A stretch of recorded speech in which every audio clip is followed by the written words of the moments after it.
Welcome back to the Dirty Shop. Today I'm going to be making fenders for this Odyssey. I'm hoping to make them out of this 55-gallon drum. The old fenders were pretty beat up. They're sitting over there in the corner. They're all broken and cracked, and the front ones that came on it weren't even off of it originally. They were off of some old quad or something, I don't know. But I was looking at it and going, how do I replace these? And I had this nice drum, this 50-gallon drum, so I think I'm going to take this and I'm going to see if I can make both front and rear fenders out of this one drum. It's a bit of an experiment, so we're going to see how it goes. I can at least cut this black piece off, and I've got two nice fender arcs. I think they're going to be a little bit small for the rear tires, but they might work for the front, and then I'll have to rig something for the rear ones. So we'll see how it goes, and I'm going to see what I can do. Warning, this video may contain scenes of extreme untidiness. Viewer discretion is advised.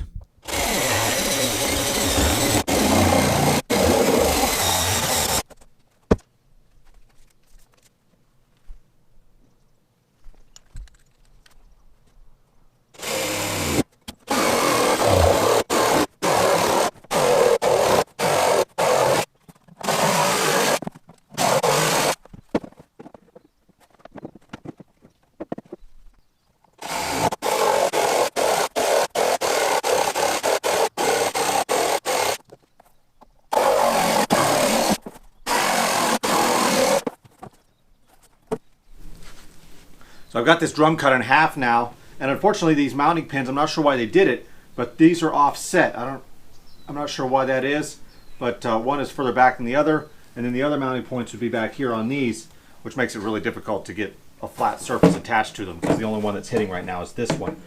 So I'm going to drill a hole for this one, and then I'm going to have to make studs or something that come out and hold the other parts out. I can't really think of any other way to do it, but I'm going to use the part of the drum with the lid on it. I was looking at doing these in the front because they're a better size for the front, but I need this backsplash to keep mud and everything from going up in the engine. So first thing I'm going to do is I'm going to mount this one up here, about like that. It gives me enough tire clearance. I'll probably have to cut a little bit out of the back here, but that's not really important. And then I'll do the front side after that.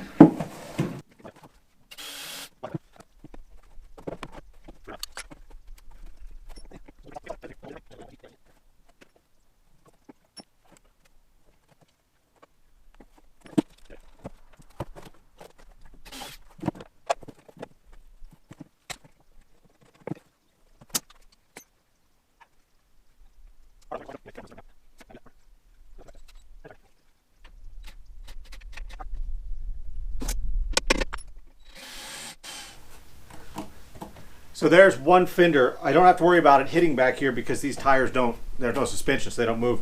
But I'm actually going to probably end up cutting this out a little bit up here. Maybe I'll cut this something like that. I'll cut it off just to give it a little bit better shape. I don't like it being quite that close. I have a feeling it'll build up with mud and dirt in there. And then this leading edge looks pretty good. I'm just going to round it off, and it looks like I'm wide by a couple inches, so I can actually come back to the inside of this line and make it a little thinner. So after I've got that pretty much good to go, I got 3 tie points, one in the frame down there, and I'll be able to use that as my fenders. That's at least the rear end. Now I gotta take this off, duplicate it for the other side, and cut it out for the size.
Now you can see here where I got these fenders on, and they're obviously a little bit close on the front and the back. I probably could have got it down a little lower, but that's where it fit on the vehicle. It's not too bad, but I do want to move at least this edge out a little further so that nothing piles up in here and gets piled up. So what I'm going to do is I'm going to heat this with the heat gun, and then I'm going to jam something like this bottle in here and just let it cool with that in there. It'll hold it off a little bit and kind of give me the space that I want.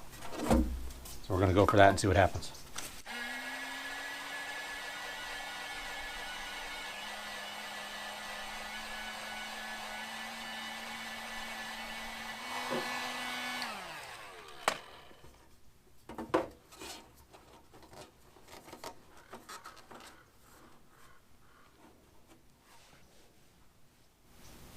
Now we'll let that cool and see how it goes. It's going to take a few minutes to cool off. All right, this is nice and cool now. I'm going to pull this out and see how it stayed. Hopefully it doesn't spring back too much. I expect a little bit. Ah, there we go. There we go. We got some space there. I may end up having to do that back here as well, but for right now I think I'm going to leave that alone. And my rear fenders are done. I've done the other side already while this one was cooling. And now I'm going to go over and I'm going to do the fronts. I've got a different idea for the fronts. On the front of these holes here, these 4 or 5 holes, mount up to the fenders that would normally be here, right? So happily enough, they have this nice metal bracing that bolts through the shock tower and then lines up with each of those holes. So I can take this off of here and then use it to line up holes on my piece of plastic. And what my plan is I'm going to cut a piece of this. It will go over there, and then I'm going to mark along here where each one of the holes needs to be, and then I'm going to cut a notch out so that I could heat those up and fold them over like ears. And then I'll drill a hole through those that will line up to these, and then I'll put this back on and I can bolt through all that, and hopefully that'll work. This is all kind of an experiment, but since I've got basically twice as much of this material as I need, I could try it twice. So we'll see how this goes.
As you can see here, I've got all my ears bent down nicely. The vise really helped there, the flat vise that I have, and got it nice and flat on these. So now it lines up fairly well. I didn't get my ears in quite the perfect location, but I think if I stretch this just a little bit, it'll be fine.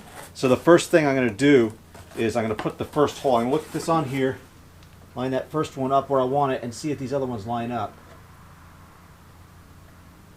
So I need to be a little bit... So somehow I was off a little bit, but if I drill my hole, that's why I left these ears big. So if I drill my hole up near the lead of this, it should be okay. And then I can work from there. So I'm going to start right about there. That's where I wanted it.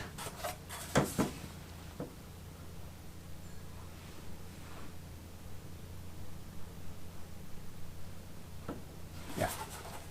Making sure.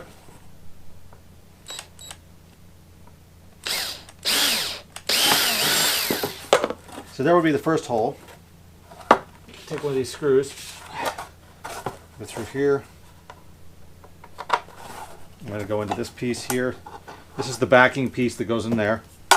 So So I'm going to put that together there.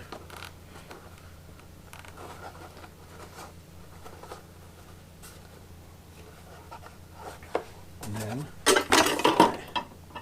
where'd my wrench go? I had a 10mm. Ah. Tighten this down.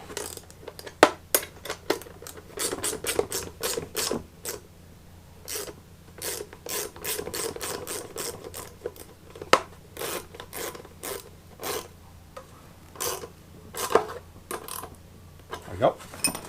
Now I can line up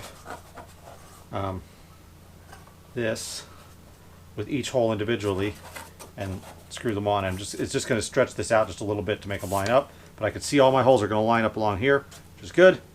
So I'm good to go. I need to.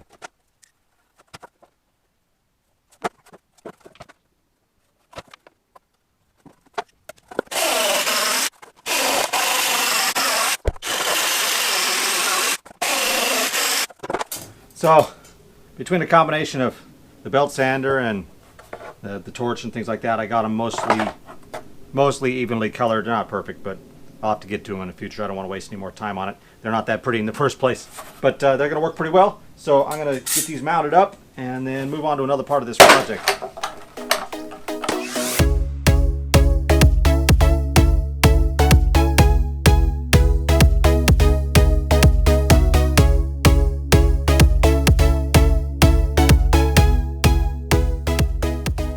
Well, there you go. They're not perfect, but they're a lot better than paying $300 for a new set, especially for a vehicle they're just going to kind of beat up anyways. But if you're trying to bring this back up to original, sweet, new condition, this obviously isn't the way to go. But for the cost, I bought, I don't know, 15 bucks for a plastic drum, and make your own fenders. Just don't sand them down unless you really want to do a lot of work to get them even, because that was a lot of work to try and get those back to black again after I sanded on them. But until the next time, thank you for watching. Please subscribe to my channel. Maybe check out one of my other videos, and I'll see you next time on the Dirty Shop.